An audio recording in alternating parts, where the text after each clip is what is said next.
We're back after a couple of days and we're going to give our opinions on the hot topics in the world of Manchester United. Is pundit pressure getting to these Manchester United players and Ruben Amorim? You get involved with your own opinions in that comment section and smash that like button to help support the channel. Is pundit pressure a problem? Pundit pressure should never be a problem. Should never be a problem. But what it is, it's criticism. And it looks like these players are listening to the criticism from Wayne Rooney, Nicky Butt, the likes of Paul Scholes, your Gary Neville, and many, many others. And Ruben Amorim is telling us that the players are listening to them. Now, that is a major problem. I'm not sure what he tried to achieve by publicly stating that. And he's saying that, as far as I'm concerned, he's saying these players aren't listening to him. So what's going on in training?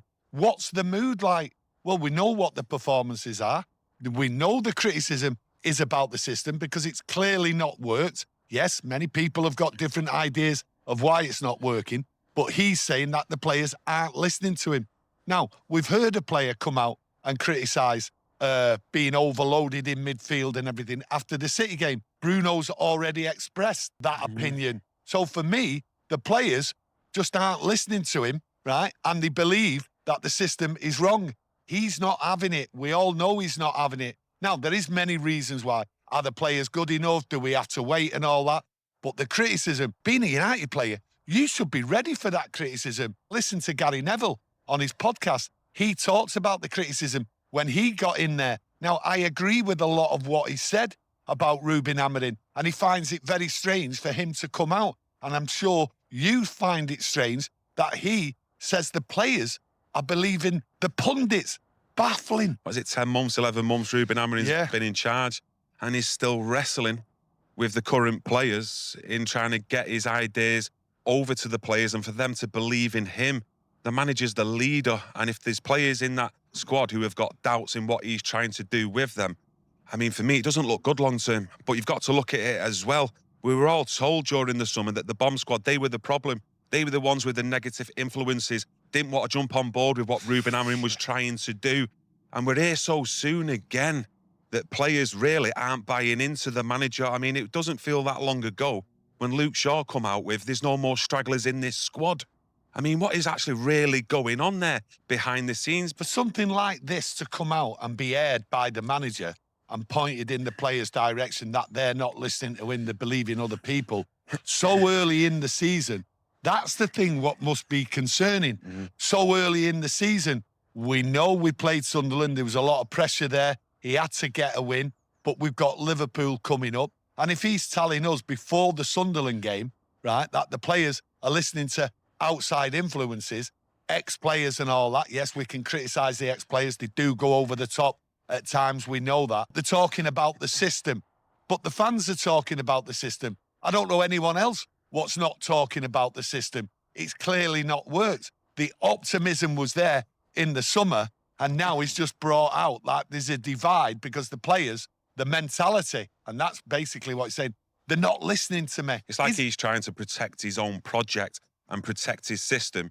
and trying to divert blame somewhere else onto pundits and the wider media out there. The only way you deflect the pressure and any negative noise from outside Manchester United is by winning football matches. Well, winning games, like, gets rid of all the noise and everything, and it gets the fans back up and everyone believing there is a disconnect. And he is protecting his system, his way of doing things, and he believes in what he's doing. Now, you've got to look forward. You have to be optimistic. Maybe he's brought this out to bring the players back in line and say, look, cut the noise out, cut the social media out, everything else like that. And I do understand that. So maybe he's having an internal battle and he's just brought it out.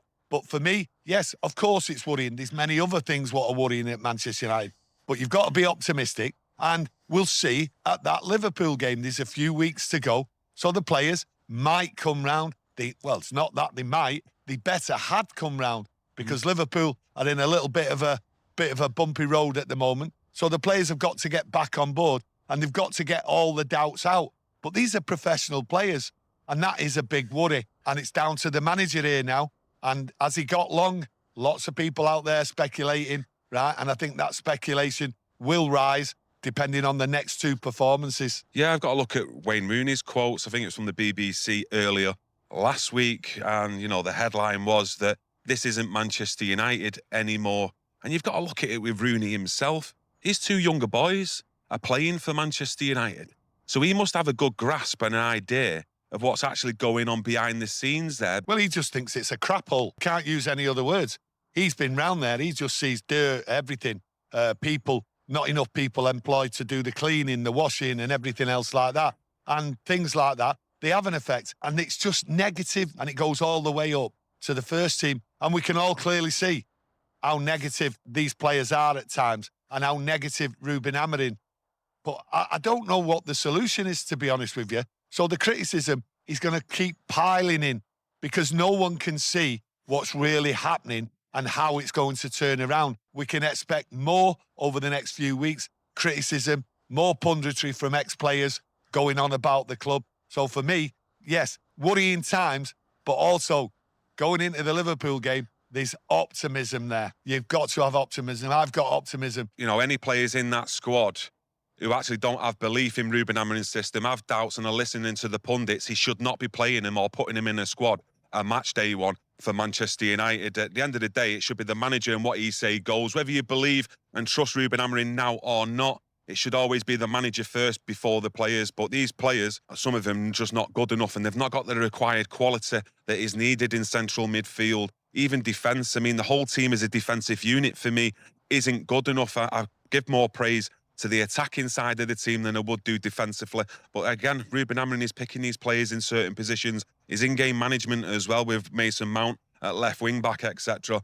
I mean, that's, for me, decision-making, and that's down to the manager. And he himself needs to improve on that. And the noise will only quieten down if you start winning football matches, RUBEN. So it's all on you, mate.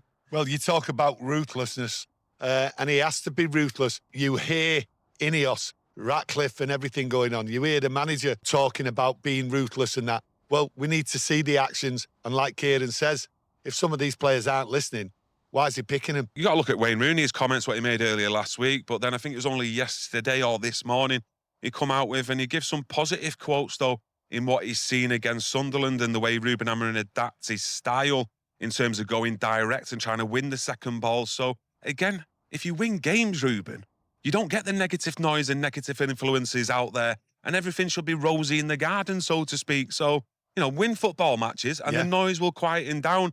You've had long enough here now. You've been in the job 10 months. I mean, come on. Tough times. Get your head down, get the work done, and get them players to listen. Change it all round. That's all I can say. Yeah, I mean, I'm looking at the Sunderland game. You're looking at it now from the start of this season. We've won 3 games in a row now at Old Trafford. You know, the goalkeeper coming against Sunderland, a nice solid start from him, a clean sheet as well. I mean, to me, he looks more like a school teacher, and he'd be driving a Toyota Prius into training. He just looks like a really nice, normal, solid guy. So hopefully we don't see him coming out of any bling in these fancy Rolls Royces anytime soon with the culture what has been at Manchester United. But I really like him, and let's hope he can build on that solid performance going into that Liverpool game and future games for Manchester United. Benjamin Sesko as well, 2 goals in 2 games. For me, that's a real positive, especially with all the outside noise again that was going on about Rasmus Højlund prior to that game through the week. So for me, Sesko, really intelligent footballer. I like the runs that he does make. It's none of this straightforward runs, straight line runs. He does actually think about it, where he's doing some diagonal runs, and there's a bit of a thought process to that, and to put the opposition on a bit of a back foot as well. So for me, there is some positives there going into the Liverpool game after this international break. But as we know, we need to start finding some consistency. And when someone mentioned it to RUBEN Amorim after the Sunderland game, they mentioned momentum. And he sort of laughed and smiled that you ain't getting no momentum right now with these players. If he's coming out publicly like he has done about the pressure from pundits out there, and that's affecting players, I mean, my God, how are we expecting to get any momentum at all under this current manager and these current players? It's just not happening. So rollercoaster season, carnage and chaos with a bit of sprinkles. That's what we're to expect. But what's good enough? What's not good enough for Sir Jim Ratcliffe in terms of points coming up to Christmas and the end of the season, just to keep RUBEN Amorim in the job? I mean, they're big questions to ask. He'll stay in a job if he carries on winning games. Football, it's a simple game, Kieron. Yeah, just going to end it there. I just thought I'd do a bit of a brief overview, to be honest with you, on the hot topics in the world of Manchester United, just to get you involved with us having that couple of days off. We will be back tomorrow, though, with a live video, so come and join us, get that notification on, and we'll see you all tomorrow. Take care And much love. Thank you. Thank you.